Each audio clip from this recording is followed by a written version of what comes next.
얼마 전 어느 권사님으로부터 한 선교사님에 관한 소식을 접하게 됐습니다. 먼저 우리 사진 한 장 볼까요? 한 110여 년 전에 저희 나라에 오셨던 프랭크 윌리엄이라는 선교사님 부부가 우리나라에 들어왔습니다. 이 젊은 선교사님 부부가 저희 나라 들어와서 충남 공주를 선교 베이스로 삼아서 전도를 하고 있었습니다. 많은 선교사님들이 우리나라 들어와서 선교할 때 제일 여러 가지 있습니다만 옷도 한복으로 갈아입고 그리고 이름도 한글 이름으로 다 바꿉니다. 이분의 성이 윌리엄이기 때문에 한국 사람의 윌리엄 발음 유가 참 발음이 쉽지 않거든요. 그래서 이 발음을 계속 하다 보면 윌리엄, 우리암 해서 이분 스스로 이름을 우리암이라 이렇게 자기 이름을 그렇게 썼습니다. 우리암 선교사님. 지금 충남에 보면 영명 중학교 고등학교라고 하는 게 있습니다. 이분이 이제 학교를 세우셨는데 영명이라는 뜻이 어떤 뜻이냐면 영자 영원하다는 이터널 영원하다 명 빛을 이야기합니다. 영원한 라이트. 이 기독교 학교인데 나중에 여기서 유관순이라는 인물이 나오게 됩니다. 자, 근데 이분이 이 땅에 오셔서 선교를 하다가 어느 날 논산에서 부흥사경회를 집회했습니다. 인도를 했습니다. 옛날에는 한 번 사경회가 있으면 각 지역에 있는 모든 교회가 다 모여서 한 주 동안 사경회를 하고 이 선교사님이 이제 돌아오는 길이었습니다. 근데 마침 비가 막 쏟아지는 비가 와서 이 선교사님이 오는 길에 잠시 비를 피하기 위해서 상녀집에 잠시 몸을 피한 겁니다. 요즘은 상녀 거의 쓰지 않죠. 요즘 다 관을 그냥 그대로 하관을 하는데 이 조선시대 때는 어떻게 했느냐, 관을 상녀에다가 이렇게 옮기는 그런 상황이었습니다. 자, 그런데 이분이 읽기 전에 조선 땅에 와서 이 젊은 부부 오셔가지고 자식을 낳았습니다. 첫 번째 자식이 이름을 어떻게 지었느냐, 일제시대였기 때문에 이 아들을 낳고 나서 이 아들을 광복이라 지었습니다. 우광복이라고. 지금 나중에 지금 보고 있죠. 지금 나중에 아주 나이 드신 모습입니다만은 아들 우광복이라 자기 성을 우로 이제 지었으니까 이 나라에 하루속히 광복을 이 땅에 주옵소서. 이 아들을 광복이라 지었습니다. 그리고 딸은 올리브라 이렇게 이름을 지었습니다. 이 딸의 이름이 지금 얼굴이 없는 것은 이제 어렸을 때 나중에 죽게 됩니다. 자, 이렇게 두 자녀를 낳고 선교를 하는 어느 날 사경회를 하고 돌아오시다가 상녀집에 잠시 비를 피했는데 그 당시에 바로 이 상녀집에 있던 상녀가 어떤 상녀였느냐, 당시에 장티푸스로 사람들이 많이 죽었는데 이 장티푸스 환자가 죽었던 그 관을 실었던 상녀였습니다. 계속 장티푸스 환자로 사람이 죽게 되는데 이 선교사님이 그걸 알 리가 없죠. 비가 한창 내리는 날 상녀집에 피했다가 비가 그친 후에 그 집에서 나왔는데 며칠 후에 이 윌리엄 선교사님이 어떻게 해요? 장티푸스에 감염이 된 겁니다.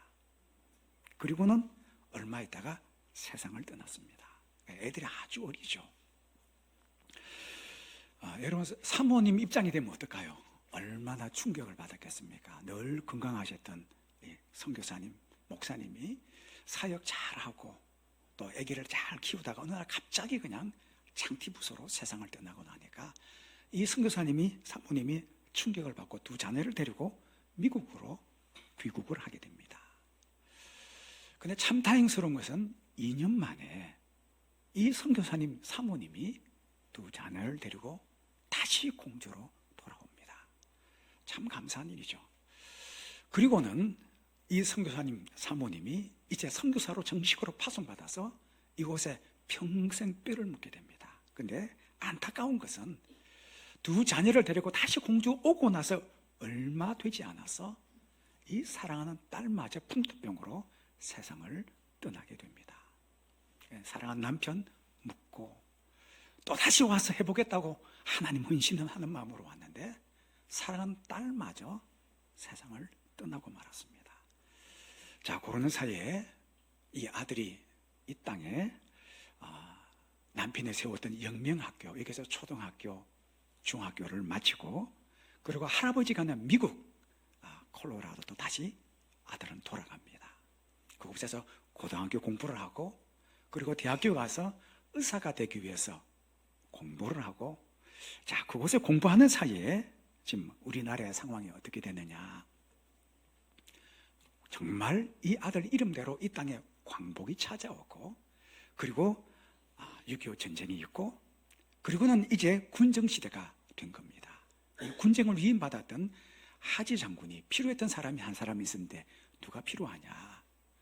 한국말을 아주 유창하게 하면서 영어를 잘 할 수 있는 미국인을 찾았는데, 마침 그때 바로 이 우광복이란 윌리엄 프랭크 선교사님의 아들, 미국 이름은 조지 윌리엄인데, 이분이 바로 하지 장군의 통역 장교로 다시 어머니를 찾아 이 땅으로 돌아옵니다.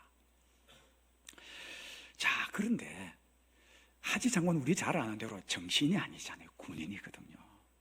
이 나라를 군정시대 때 통치를 해야 되는데, 자기가 이 나라를 다스리는 게 아니라 이 나라 지도자를 세우기 위해서 자기 늘 곁에 있었던 이 우광복이라는 통역 장교에게, 당신이 조선 땅 이 나라 잘하니까 이 나라를 이끌고 갈 수 있는 지도자 50명을 좀 추천을 좀 해달라고.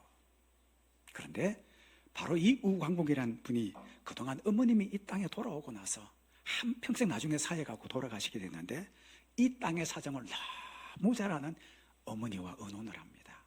그리고는 50명을 하지 장군에게 추천을 하게 됩니다.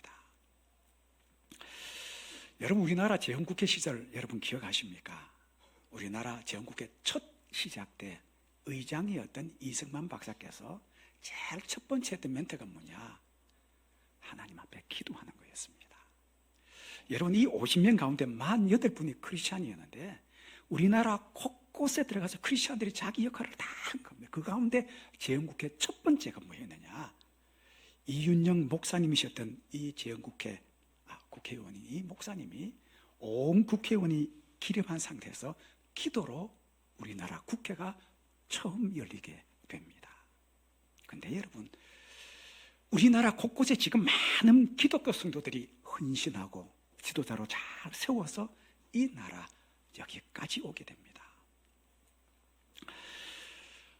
여러분, 한 가정에 사랑하는 남편이 갑자기 창피부서로 세상을 떠나고,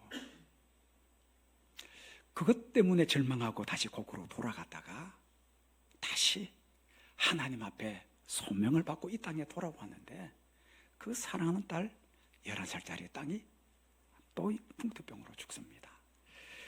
그리고 나중에 이 어머니도 이 땅에 묻히고, 마지막 아까 조금 전에 봤던 이 우광복이란 이분은 선교사님이 아니에요. 선교사님의 아들이 나를 위해 토대를 만드는데 귀하게 쓰임받고 온 가족이, 우광복이란 분이 나중에 죽고 나서 죽을 때 이렇게 유언을 남깁니다. 나의 유해를 반드시 내 사랑하는 여동생 올리버 옆에 묻어주시오. 그리고는 아버지가 만들었던 그 학교 언덕에 사랑하는 딸, 사랑하는 목사님, 사랑하는 아들이 다 묻히게 됩니다. 어떻게 한 나라의 지도자들을 다 세울 수 있는 한 가족이 되었을까? 여러분, 어떻게 보면 미국이란 땅에서 안락하고 좋은 환경 다 버렸습니다.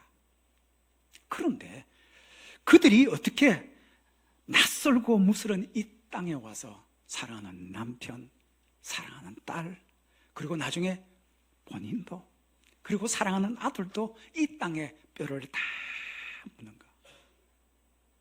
그런데 여러분, 하나님은 주님께 한 가정을 온전히 바쳤던 이 가정을 통해서 여러분, 이 나라 정부를 세우는데 아주 결정적인 역할을 했던 바로 이 선교사 가정이 이 윌리엄 선교사 가정임을 우리는 역사를 통해서 보게 됩니다. 어떻게 이들이 이렇게 주님 앞에 이 나라를 위해 크게 쓰임받을 수 있었을까? 딱 하나였습니다. 남편부터 아내, 두 사랑하는 자녀, 그리고 그 후손들이 딱 하나였습니다. 오직 자신의 삶이 아니라 예수 따라가는 헌신자로, 사명자로 그들이 살았다 하는 사실입니다. 자, 오늘 본문은 예수님께서 사역 초기에 제일 처음에 갈릴리에서 나중에 제자들을 불러내시는 한 사건을 기록하고 있습니다. 간단히 설명하면 우리 잘 아는 내용입니다. 시몬을 비롯한 어부 몇 사람이 밤새 그물질하다가 이제 아침이 돼서 배에서 내리고 그물을 씻고 있는 중에 예수님께서 바로 이곳에 찾아오신 겁니다. 시몬의 배에 타시고 그리고 갈릴리 호수가에 있는 수많은 사람들의 복음을 다 전하신 후에 이제 훤히 밝은 아침에 바로 이 시몬에게 이야기합니다. 깊은 데로 가서 그물을 내려 고기를 잡으라. 그리고 이 시몬이 예수님의 말씀대로 깊은 데 가서 그물을 내려 고기 잡는 이 사건을 통해서 여러분 오늘 성경에 나오는 시몬을 비롯한 그의 동료들이 드디어 예수를 따르는 귀한 사건을 오늘 기록하고 있습니다. 여러분 이제 우리 성탄절 주님 오시는 날을 우리 앞에 기다리고 있는데 우리에게 정말 중요한 것은 주님의 오심도 중요하지만 하나님의 백성들이 예수를 따르는 자로 우리 함께 준비되어지고 우리의 생애가 예수 따라가는 그런 복 있는 믿음의 백성들 되시기를 주의 이름으로 축복합니다. 자, 첫째는 어떤 사람들이냐? 예수 따르는 사람들이 첫 번째는 바로 순종하는 사람이라 하는 겁니다. 자, 오늘 5절 말씀 제가 다시 한번 읽습니다. 5절입니다. 시몬이 대답하여 이르되 선생님 우리들이 밤이 새도록 수고하였을 때 잡은 것이 없지만은 말씀에 의지하여 내가 그물을 내리으리이다. 아멘. 이 설교 준비하면 이 말씀을 계속 곱씹었습니다.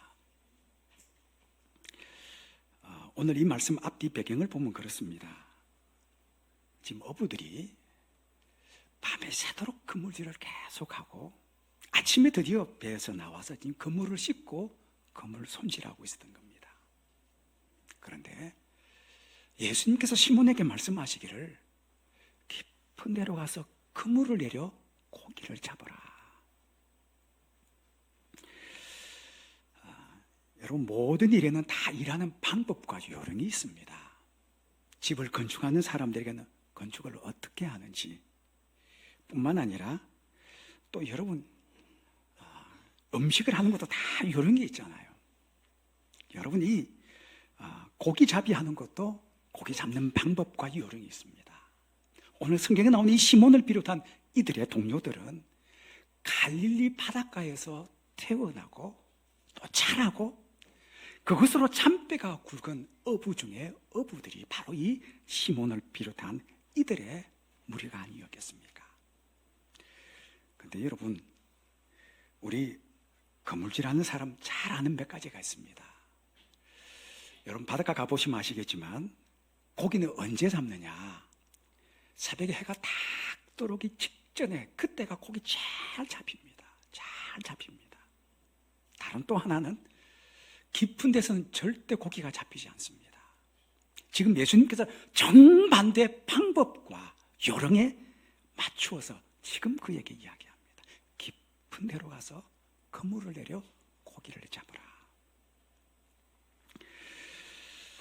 지금 시몬이 예수님의 말씀에 거부해야 될 세 가지 이유를 한번 제가 들어보면 이렇습니다. 첫째는 때가 아닙니다. 지금 한창 밝고 지금 아침 식사 끝낸 이후에 이 시간에는 그물을 내려도 잡히지 않습니다. 둘째는 뭐냐? 깊은 데는 잡히지 않습니다. 장소가 아니에요. 세 번째는 뭐냐? 우리 흔히 하는 말로 영업이 끝난 상태예요. 그런데 오늘 시몬은 예수님께 이렇게 말씀하고 있습니다. 선생님, 우리 밤이 새도록 수고하였을 때 잡은 것이 없습니다. 그러나 말씀에 의지하여 그물을 내리겠습니다. 오늘 이 근거가 이것입니다. 주님 말씀하시니까 그 말씀에 순종함으로 내가 그물을 내리겠습니다. 여러분, 믿음 생활은 이렇습니다. 과학적인 지식과 경험과 내 지혜가 아니라 그것을 다 내려놓고 주님 말씀 앞에 나를 내려놓고 포기하고 순종하는 것, 바로 이것이 믿음 생활인 줄로 믿습니다. 여러분, 우리 그거 경험하십니까? 자식들이 점점 머리 굵어지면 부모 말 잘 안 들어요. 왜? 자꾸 배우는 게 있거든요. 세상살이도 그런 것 같아요. 세상적인 과학적인 지식과 경험들이 자꾸 들어오면 들어올수록 하나님 말씀보다는 자기 이성과 경험, 자기 판단을 의지하는 것이 우리 사람입니다. 여러분, 요한복음 2장에 보면 예수님께서 오셔서 처음 행하셨던 이적의 사건을 기록하고 있습니다. 가나요 혼인잔치에서 우리 잘 아는 대로 포도주가 다 떨어졌죠.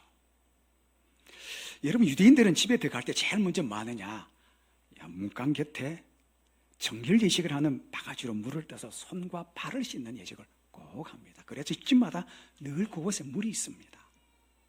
포도주가 떨어진 바로 그곳에 예수님께서 하인들에게 항아리에 물을 채우라, 그리고는 꼭지까지 다 채웠습니다.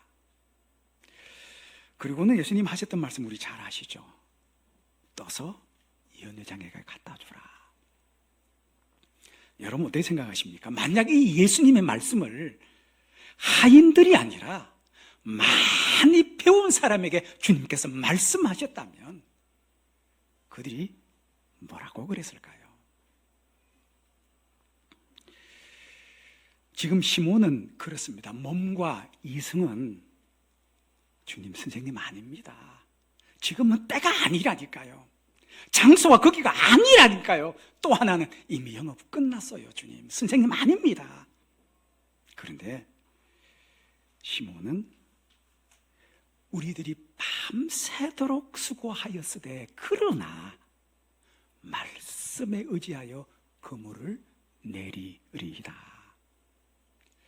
여러분, 우리 삶 자체가 내 경험, 내 지식, 과학적인 내 지식이 아니라 주님의 말씀이 내 삶의 근거가 되는 우리 순종의 사람이 되시기를 주의 이름으로 축복합니다. 자, 두 번째는 겸손한 사람입니다. 8절에 보면 이렇게 기록합니다. 시몬 베드로가 이를 보고 예수의 무릎 아래 엎드려 이르되 주여 나를 떠나소서 나는 죄인이로 소이다. 아멘.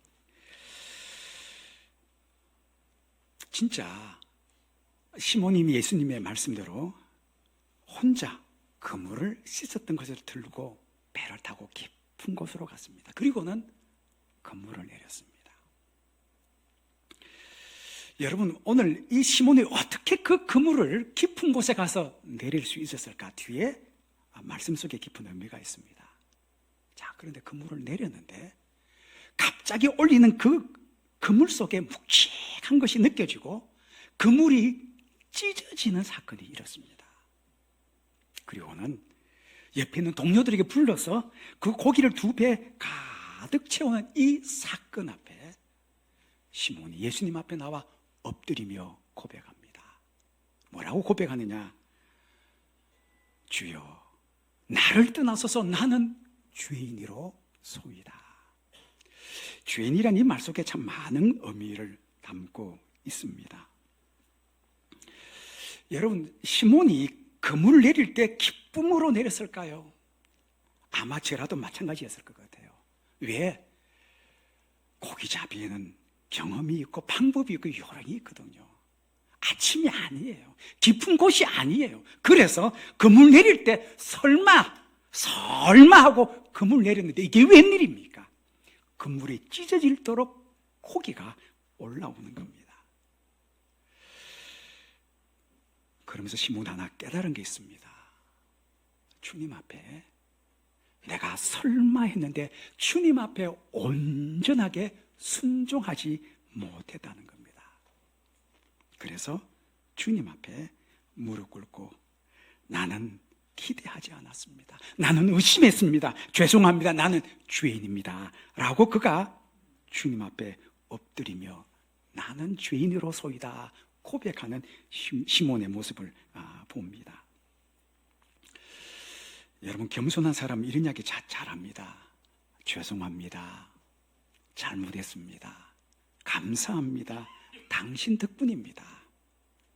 이 이야기를 잘하는 사람입니다. 몇 주 전에 저희 교회에 이런 일이 있었습니다. 여러분도 가끔 주신 하나님의 바친 이 헌금 봉투를 가슴에 쥐고 이렇게 하나님, 이들의 감사 제목을 하나님 기억하시고 하나님 기뻐 받아주십시오. 그 기도를 가끔씩 드리는데 한번 여러분 이 봉투 한번 볼까요? 제가 어느 꼬마 친구가 하나님 앞에 드린 감사 헌금 봉투 뒤에 적어놓은 감사 기도 제목입니다. 제가 그거 보고 가슴이 뭉클해서 이걸 찍어서 지금 제 휴대폰 속에 갖고 있고 가끔씩 봅니다. 이 꼬마 친구가 하나님 앞에 감사 헌금을 드렸는데 이름은 있고 그 뒷면에 적어놓은 이 감사의 제목이 이렇습니다. 첫 번째가 뭐예요? 엄마, 아빠 주셔서 감사합니다. 두 번째 감사 기도 제목은 뭐냐? 동생과 친구 주셔서 감사합니다. 세 번째 감사 제목이 뭐예요? 전도사님, 선생님 주셔서 감사해요. 여러분, 살아가시면서 나에게 아빠가 있다는 것, 엄마가 있다는 것, 동생이 있다는 것, 여러분 혹시 감사해 보신 적 있으십니까? 저는 우리 교회 공동체 속에 하나님 앞에 이 시몬처럼 다 엎드려 겸손해서 조그만 감사 속에 주님 감사해요. 내게 아빠가 있다는 게, 엄마가 있다는 게 너무너무 고마워요. 그리고 내게 하나님 동생 주셔서 고마워요. 내 주위에 친구 주셔서 고마워요. 교회 와서 예배 드릴 때 내게 영적인 말씀을 먹이시는 전도사님, 선생님 주셔서 고마워요. 여러분, 겸손은 멀리 있는 것이 아니라 고마운 것을 고맙다고, 감사한 것을 감사하다고, 내가 부족한 것을 부족하다고, 내가 잘못한 것은 잘못했다고, 죄송합니다, 잘못했습니다라고 고백할 수 있는 사람, 바로 이런 사람이 겸손한 사람 아니겠습니까? 하나님의 일은 여러분 멀리서 일어나는 것이 아니라 아주 조그만 것에서 사건들이 많이 일어납니다. 전 우리 하영교회 공동체 속에 주님 고마워요, 감사해요. 함께 예배 드리신 우리 성도님들 주셔서 고마워요. 곳곳에 보이지 않는 곳에서 헌신하는 좋은 일꾼들 주셔서 고마워요. 우리 가족들 바라보며 내게 부모님, 내 이웃, 우리 동료 한 사람 한 사람 보면서 감사와 또 때로 죄송합니다. 여러분, 사람 세상 떠날 때 제일 많이 후회하는 것이 이것이랍니다. 내가 조금만 더 감사합니다라고 이야기했더라면 참 좋았을 걸. 이게 죽을 때 제일 많이 후회하는 거래요. 할 수만 있다면 좀 더 우리 하나님 앞에 감사하고 우리 주위 이웃들의 동료들에게 감사합니다, 덕분입니다, 그리고 내가 잘못했어요, 내가 부족했습니다, 내 탓입니다 라고 이야기할 수 있는 겸손의 사람. 그 중에 사람 많았지만 딱 한 사람, 시몬만은 주님 앞에 엎드려서 나는 죄인이로소이다. 왜? 의심했거든요. 순종했지만 그 속에 온전한 순종이 아니라 의심했거든요. 그것을 주님 앞에 있는 그 모습 그대로 나는 잘못했습니다, 내가 의심했습니다, 나는 죄인입니다 라고 고백하는 겸손의 사람을 주님 쓰시는 줄로 믿습니다. 자, 마지막 셋째는 행동하는 사람입니다. 자, 11절 제가 다시 한번 읽습니다. 그들이 베드로를 육지에 대고 모든 것을 버려두고 예수를 따르니라. 제일 중요한 건 제일 끝에 있는 말씀입니다. 예수를 따르니라.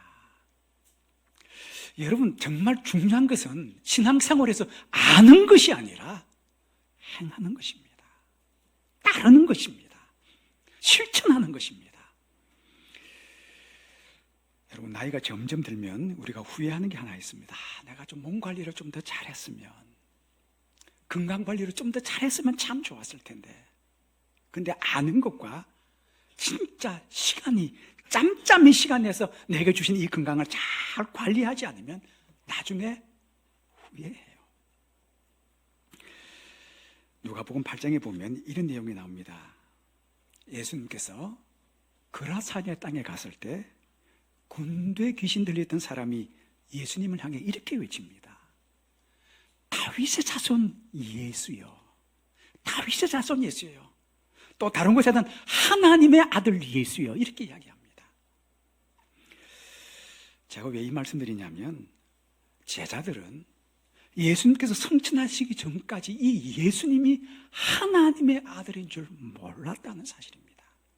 사도행전 1장에 보면 예수님께서 성천하기 직전에 제자들이 예수님께 묻습니다.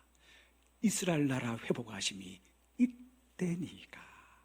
다시 말하면 이 땅에 정치적으로 이 땅을 구원할 메시아로 이 예수님을 알았는데, 여러분, 이 누가복음 8장에 나오는 귀신 들린 사람은 한눈에 착 보고 예수님을 당신은 하나님의 아들입니다. 그런데 그 낱말이 더 걸작입니다.